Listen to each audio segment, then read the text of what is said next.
mulut saya itu penuh dengan nanah, pasti kalian ada rasa jijik, apalagi ini full muka.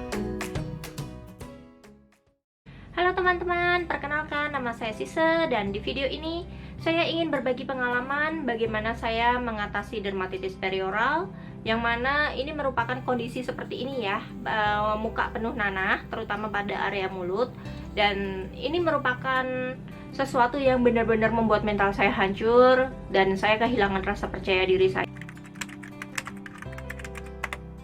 Pasti kalian bertanya-tanya ya, sebenarnya apa sih dermatitis perioral itu? Dermatitis perioral merupakan suatu kondisi di mana kulit mengalami iritasi dan di sekitar mulut itu ada bintik-bintik merah berisi nanah ataupun kulit mengelupas hebat dengan disertai rasa perih dan gatal seperti yang ada di video saya ini. Kalian bisa lihat di video ini area mulut saya, terutama daerah sini ya, itu penuh dengan kayak jerawat kecil-kecil tetapi berisi nanah. Dermatitis perioral ini sebenarnya belum diketahui secara pasti apa penyebabnya, tetapi berdasarkan beberapa info dan penelitian, kemungkinan besar itu dipicu dari adanya penggunaan krim atau skincare yang mengandung steroid. Lalu, bagaimana kulit saya bisa terkena seperti itu? Apakah saya menggunakan krim atau skincare yang mengandung steroid? Jadi begini, sebenarnya dermatitis perioral ini bukan pertama kali ya saya terkena. Saya pernah terkena dermatitis perioral yang jauh lebih parah itu di tahun 2012. Jadi ceritanya, pada tahun 2012 saat itu saya sedang di Malaysia.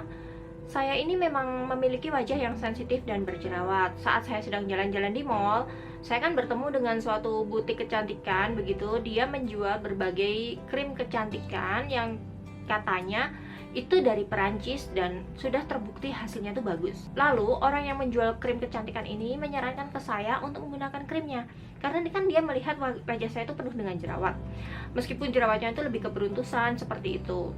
Lalu dia itu kayak, cobalah pakai krim ini karena krim ini tuh benar-benar bagus dan muka kamu dijamin akan halus dan mulus.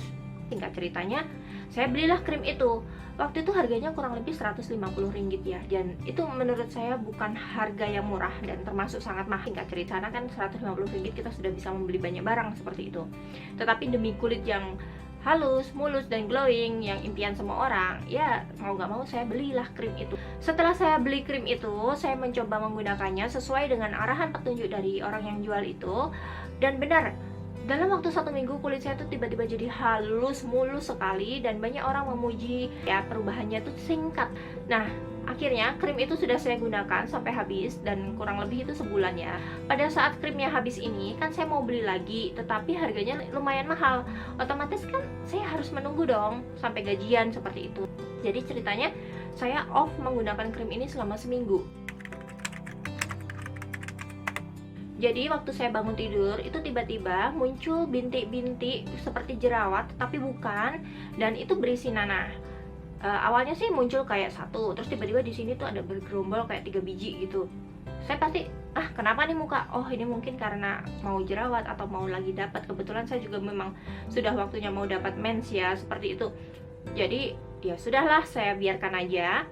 Terus sorenya, waktu itu kan pagi ya bangun tidur, sorenya tiba-tiba bertambah area sini itu kayak muncul. Oh, kenapa ini muka kok jadi begini? Takut dong. Nah, akhirnya mau nggak mau, akhirnya saya belilah lagi.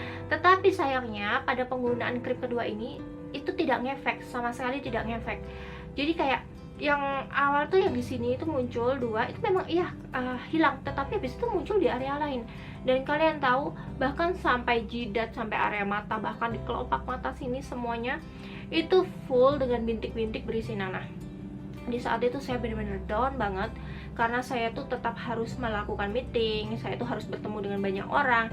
Bagaimana mereka melihat muka saya gitu loh. Saya tuh bukan karena saya malu ya, saya takut saya membuat orang itu jijik karena benar-benar full nanah. Di video ini aja kalian lihat kan, mulut saya tuh penuh dengan nanah, pasti kalian ada rasa jijik, apalagi ini full muka gitu. Nah, jadi singkat cerita, saya mau nggak mau tetap harus meeting. Kebetulan saya kan lagi bisnis meeting itu di Penang. Sampai kliennya bos kasihan sama aku, dan kemudian saya disarankan pergi ke klinik di sekitar Penang. Nah, dari situ Saya pergilah ke klinik di Pineng dan dilihat, oh dokternya sih tidak bilang ya ini kenapa, cuman saya langsung dikasih Cetaphil Restoraderm dan juga lotionnya. Jadi Cetaphil Restoraderm yang body wash sama lotionnya saya disuruh memakai itu dan saya diberi obat minum.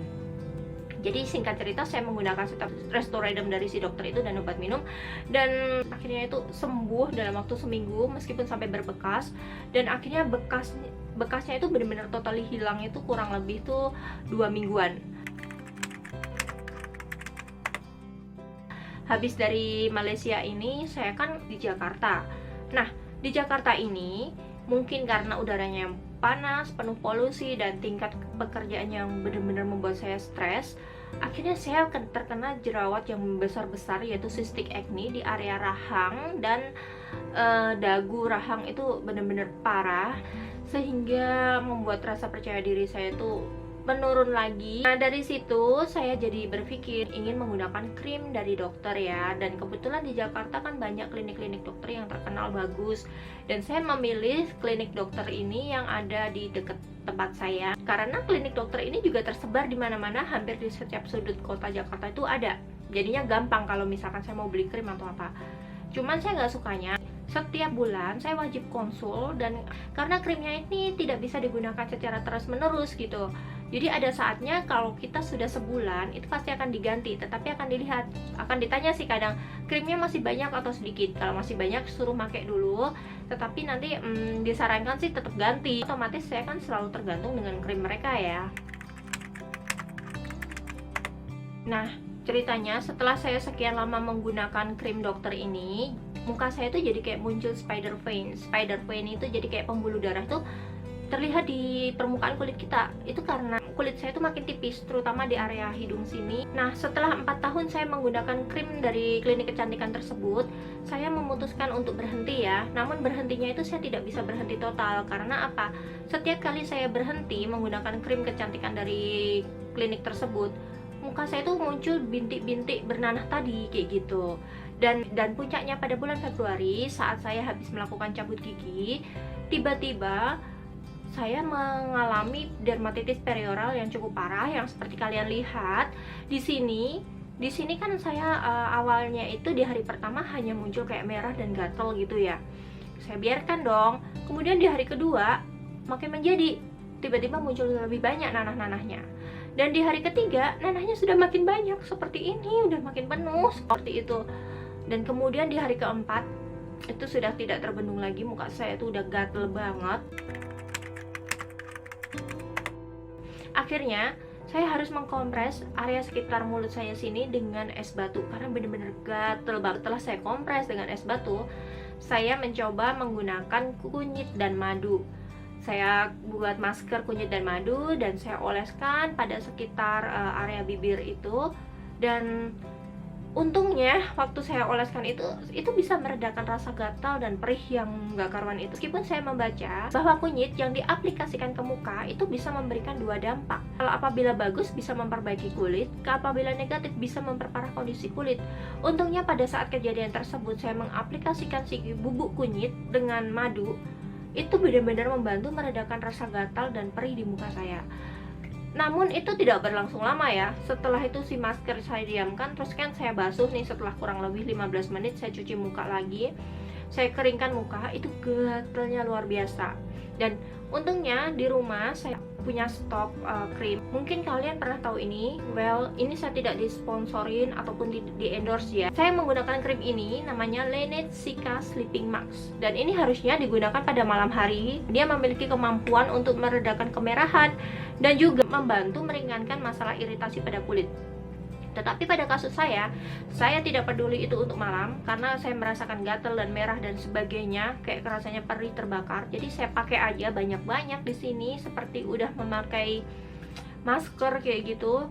Saya aplikasikan. Jadi setiap saya aplikasikan, krimnya udah hilang di muka saya aplikasikan lagi. Begitu hilang saya aplikasikan lagi. Saya ingat saya menggunakan ini sehari bisa lebih dari 4 kali. Jadi setelah hari keempat itu kan muka saya sudah jauh lebih baik. Akhirnya saya menggunakan si Cica Sleeping Mask yang dari Laneige ini sebagai krim malam seperti biasanya gitu. Dan saya sangat bersyukur ada krim ini di rumah sehingga saya bisa segera mengobati kulit saya. Saya tidak bisa membayangkan kalau tidak ada si krim ini, mungkin saya harus menghabiskan uang yang sangat banyak di luar sana hanya untuk mengobati muka saya. Karena saya tahu ya, banyak orang di luar sana mengalami hal yang sama tetapi kulitnya tidak bisa membaik secepat apa yang saya alami. Dalam kasus saya, kulit saya ini termasuk cepat ya dalam kembali lagi seperti semula, karena tidak sampai membutuhkan waktu berbulan-bulan. Dalam hanya hitungan hari, muka saya ini sudah bisa kembali normal. Meskipun masih jerawatan, tetapi at least bintik-bintik nanah yang berada di sekitar mulut saya ini hilang seperti itu.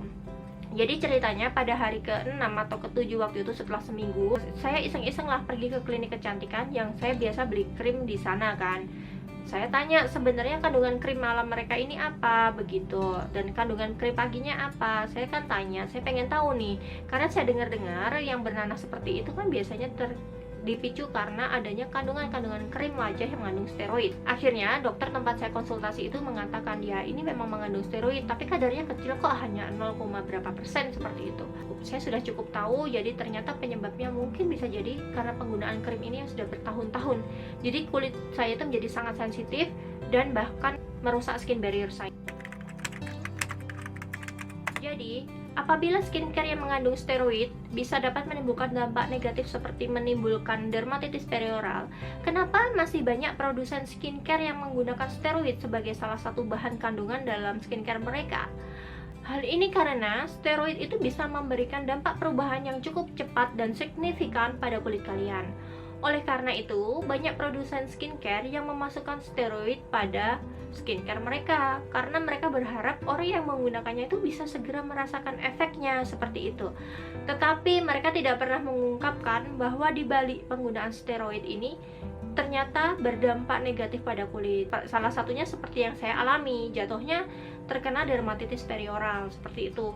Namun untuk pastinya ini masih membutuhkan penelitian lebih lanjut. Oke teman-teman, itu semua ya pengalaman saya terkena dermatitis perioral. Jadi jika kalian mengalami dermatitis perioral, jangan panik. Sebaiknya kalian segera konsultasi ke dokter terdekat, atau apabila kalian memiliki skincare yang berfungsi untuk meredakan kemerahan atau seperti itu, kalian bisa menggunakannya. Lalu bagaimana perawatan selanjutnya setelah kulit saya mulai membaik?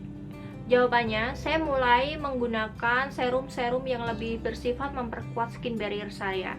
Salah satu serum yang saya gunakan untuk memperkuat skin barrier saya adalah ini ya, Madagascar Centella dari Skin 1004. Jadi itu yang saya gunakan, lebih menggunakan serum, dan saya mulai aktif menggunakan sunscreen. Tetapi sunscreen yang saya gunakan dari Innisfree karena itu memang bagus menurut saya. Dan saya mulai, ini saya tidak di endorse ya, jadi saya benar-benar menggunakan produk yang memang sesuai dengan kulit saya.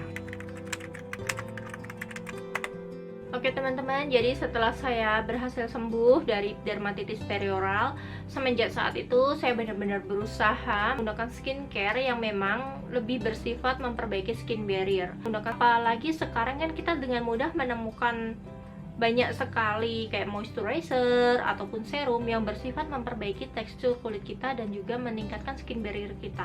Dan saya berusaha menggunakan produk-produk tersebut dan hasilnya jauh lebih baik ya dibanding saya menggunakan krim dokter dulu. Dan ini merupakan pengalaman saya. Serum-serum yang saya gunakan itu saya pastikan juga bebas dari paraben, bebas dari parfum, karena kulit saya yang sangat sensitif.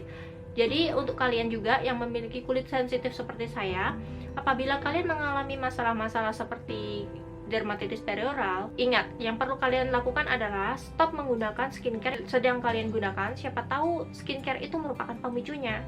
Dan kemudian setelah kalian stop skincare tersebut, kembalilah ke basic skincare.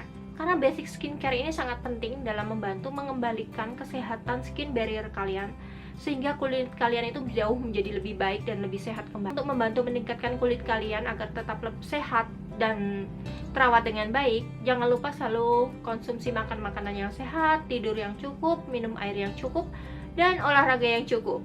Percayalah, melakukan hal-hal ini sangat-sangat membantu memperbaiki tekstur kulit kalian. Oke teman-teman, itu tadi sharing saya seputar masalah dermatitis perioral. Saya harap kalian bisa mengambil hikmahnya dari kejadian saya.